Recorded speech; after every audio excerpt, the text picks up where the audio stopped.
welcome back to my podcast. Today I'm going to be talking about something that I've been learning in school. Neuroplasticity. Neuroplasticity is basically the brain's ability to learn, improve, and change. Neuroplasticity helps us remember things and it also helps us to learn things. Now you might have heard that the brain is what helps us remember by keeping memories either in short-term memory or long-term memory. But actually, how do these memories even form? It's not like the brain just gets them by post, right? Neuroplasticity helps. Neuroplasticity makes the memories and then mails them to the brain so that they can choose whether to keep them in short-term memory or in long-term memory so that we can remember them for a long time. Neuroplasticity can also depend on your age and experience. Like if you're really good in bike riding, so you enter a competition, then your brain and body knows how to ride a bike from experience. Because, how would you get so good? Although, if you stop riding a bike for a really long time, your neural connections will get weaker and weaker. But the more you practice bike riding, the stronger your neural connections get. So, have you ever heard of brain cells called neurons? They travel around the brain. Well, those neurons are carrying information constantly around the brain. And using that information, that's how your connections get stronger and stronger each time you ride a bike. It can also not only be related to bike riding, but many other things like cooking, riding a motorcycle. It can even be in reading a book. I know, crazy, right? But the weaker your neural connections get, it's not like they say it's like riding a bike, you'll never forget. Well, yeah, you will never forget. But the next time you try to ride a bike, you're going to have to regain your balance again. But why do you think it's so important to learn about neuroplasticity? There are many reasons about it. Number one, knowledge. Knowledge is really important for us, right? Neuroplasticity helps us learn things like ABCs, 1, 2, 3s, and even how to write simple paragraphs. Yup, it's like they say, sometimes even the brain needs a little help. And that's what neuroplasticity does. Neuroplasticity makes sure we know these things, how to do these things, once we learn them. So without neuroplasticity, we won't be able to know any of these things or learn them. Memory. Neuroplasticity is also related to memory. You know that our memories are stored in the brain and it chooses which ones, where to put it. But neuroplasticity helps us how to remember too. It doesn't only make our memories. Neuroplasticity helps us remember how to put on your shoes, how to play hide and seek, and even the name of the person you met yesterday.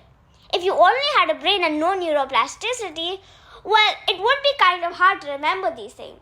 It would be like the brain's throwing everything in short-term memory. Growth mindset. A growth mindset is a mindset where you know that your brain is able to grow some more and learn some more.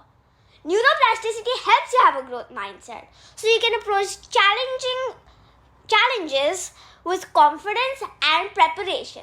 With a growth mindset, you can tackle hard challenges without even worrying about them. And motivation. Neuroplasticity motivates you to do a good job in life. It motivates you to go on the challenging paths in life so that you can succeed, do well, and have a growth mindset, which now that we've learned is really important.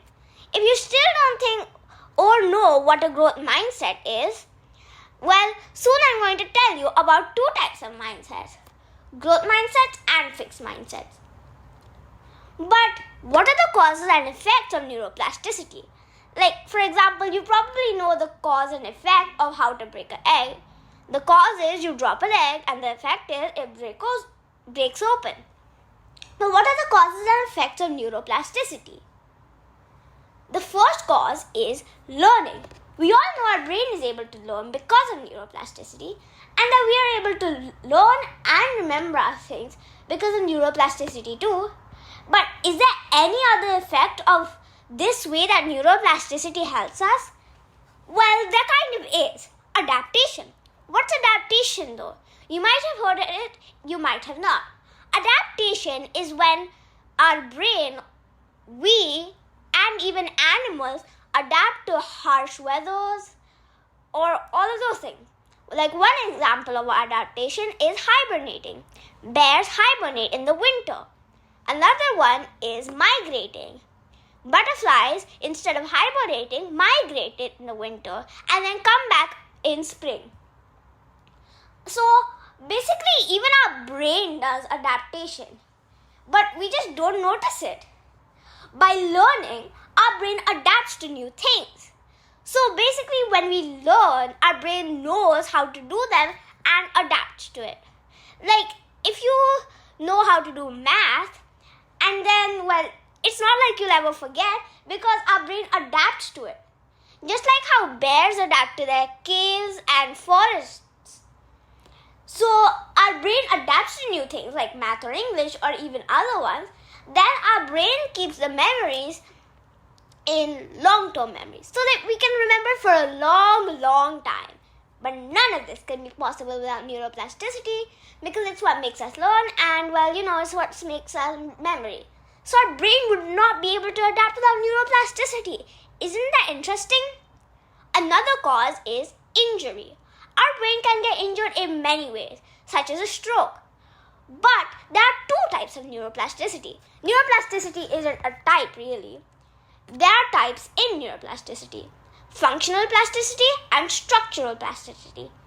Structural plasticity is the part of neuroplasticity which does the learning and memory. However, functional plasticity is when a part of the brain is damaged but functional parts take over. Recovery is the effect of injury because whenever we get injured, there's always a recovery. So yeah, that's the meaning of functional plasticity. So functional plasticity is kind of like functional parts being a bandage over the damaged parts so that they can recover. Cool, right? Another cause is exercise. If you exercise, seriously, this is true.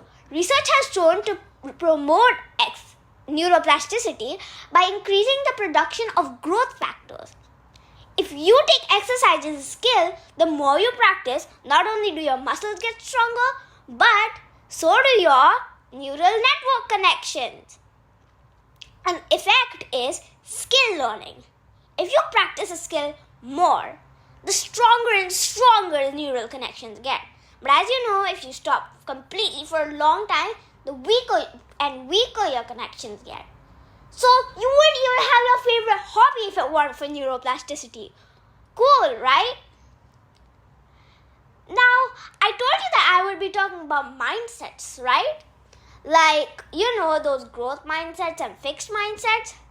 Well, now I'm going to give you a little insight of what's the relationship between neuroplasticity and mindset. And is there even a relationship at all? Neuroplasticity and mindsets are quite similar if you look at it. For both of them consist of the brain adapting or changing. Every day. I know, it's seriously true. Our brain adapts and changes because of neuroplasticity every single day because we learn new things and we make new memories. A growth mindset is actually when you try harder challenges and study more. A growth mindset is when you believe you can learn more and you do learn more. It's true. A fixed mindset, on the other hand, is kind of the opposite of a growth mindset. It's a mindset which cannot grow, or at least you think you can't grow. So they call that a fixed mindset. You know and think certain things and you don't change your mind. You say, I will not be able to do this. And will is a really strong word. So if you can't change, your chances are you can't. A growth mindset will help you achieve, boost confidence, and take off like a speeding rocket. On the other hand, a fixed mindset will lower your confidence and land that rocket. But both of these mindsets wouldn't be possible without neuroplasticity. Now, let's dive into another question. What is a fixed and growth mindset? So, I told you a little bit, and I mean a tiny bit of fixed and growth mindsets. But there's actually a lot more to it. A fixed mindset is when you think you cannot improve new skills. And people with a fixed mindset avoid challenges. They see mistakes as limitations, not opportunities. And they don't think they will be able to do hard challenges because they think they might fail. They keep limitations to what they do. And they do and take the easy path in life. So, seriously, no challenges in life? This is what fixed mindset people have in life? Weird, right? Because we all love challenges. People with a fixed mindset give up before they even try. You have to try before you give up. You shouldn't even give up. Like how growth mindset people do. A growth mindset is when you know you can improve. And people with a growth mindset always do challenges. They see mistakes as opportunities to learn and improve. They never think about failure. If they see something they want to do, they do it, alright? And at least they try it. They say there's no such thing as failure. Only mistakes, and mistakes are our way to improve and learn more. They always have a positive attitude towards everything. They dive into the challenges in life. Literally dive in, like swimming or something like that. And fly like a shooting star. People with a growth mindset see their chances and never ever give up. So, have you learned anything? Of course you've learned about neuroplasticity, but you also learned to never give up and keep trying. So remember, the next time you learn something, like what I said in this podcast, and remember,